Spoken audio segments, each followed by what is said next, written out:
క్రీస్తునందు ప్రియులైన వారికి ప్రభునామములో శుభాలు తెలియజేస్తా ఉన్నాను. నేటి దినవాక్యము 34వ కీర్తన 19వ వచనము. ఆ వాక్య భాగము ఇలా సెలవిస్తూ ఉన్నాడు దేవుడు. నీతిమంతునికి కలుగు ఆపదలు అనేకములు, వాటన్నిటిలో నుండి యెహోవా వారిని విడిపించును. ఈ అనుభవము దావీదు గారి జీవితంలో నుండి మనకు తెలియబడుతుంది. మనం పై భాగంలో చూసినట్లయితే దావీదు గారు అబీమెలెకు ఎదుట వెర్రివాని వలె ప్రవర్తించి అతని చేత తోలివేయబడిన తర్వాత రచించిన కీర్తన. తన మామగారు అయినటువంటి సౌలు గారు తనని తరుముతా ఉన్నప్పుడు ఆపద సమయంలో దావీదు గారు చేరకూడని చోటికి, వెళ్ళకూడని వ్యక్తి వద్దకు వెళ్ళాడు. ఆ సమయంలో దేవుడు తనకు ఒక తలంతు లేదా ఒక తలంపు ఇచ్చి ఆ యొక్క ఆపద నుండి దావీదు గారిని రక్షించాడు. అయితే శ్రమ అనేది ఒక మనిషిని ఎటువైపు ప్రయాణం చేసేలా చేస్తుంది అంటే,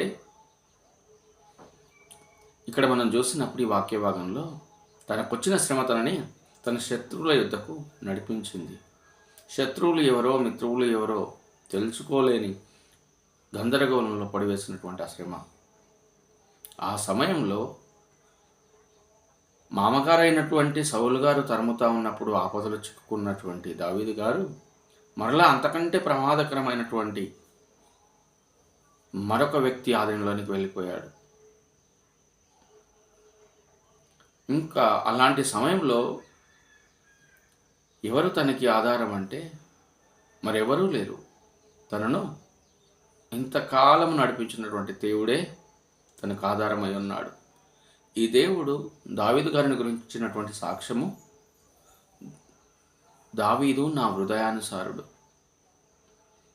దేవునికి మనం ఎప్పుడు హృదయానుసారులం అవుతాము? దేవుని మాట ప్రకారం బ్రతికినప్పుడు, దేవుని యొక్క నీతిని అనుసరించి బ్రతికినప్పుడు.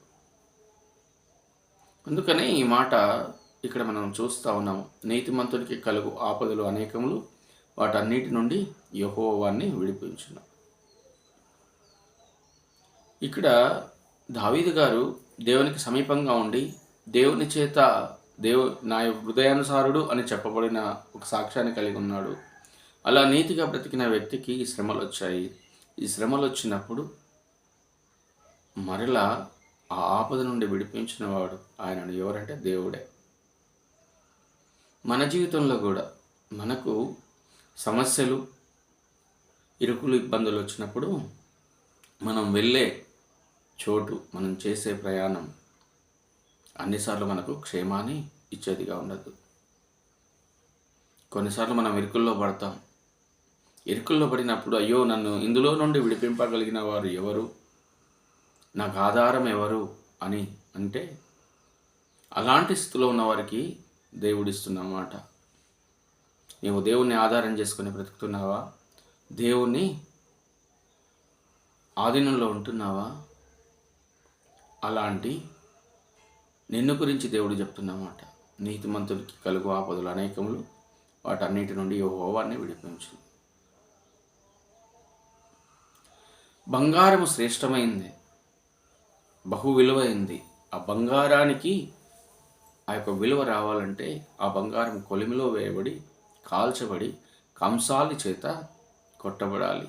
అప్పుడే ఆ బంగారం మరొకరి కంఠములో హారముగా ఉంటుంది.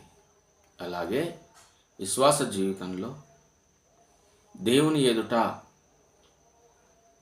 నీతిమంతులుగా ఉండాలన్నప్పుడు సత్యం విషయమై శ్రమల్లో పాలు పొందాల్సి ఉంటుంది.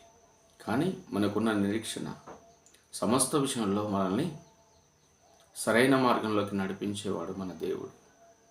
కాబట్టి ఈ నిరీక్షణను నీవు నేను మనందరము కలిగి ఉండి దేవునికి సమీపంగా జీవిస్తూ దేవుడు అనుగ్రహించు మేలును పొందుకుందాము. దేవుడి మాటలు దీవించునుగాక. చిన్న ప్రార్థన. పరిశుద్ధుడా మా రాజా యేసయ్య, మీకు వందనాలు. దావీదు గారికి తోడై ఉన్నారు, మాకు తోడైండి నడిపించి మహిమ పొందుమని యేసుక్రీస్తు పుణ్యనామమున అడిగి వేడుకుంటున్నాము తండ్రి. ఆమేన్.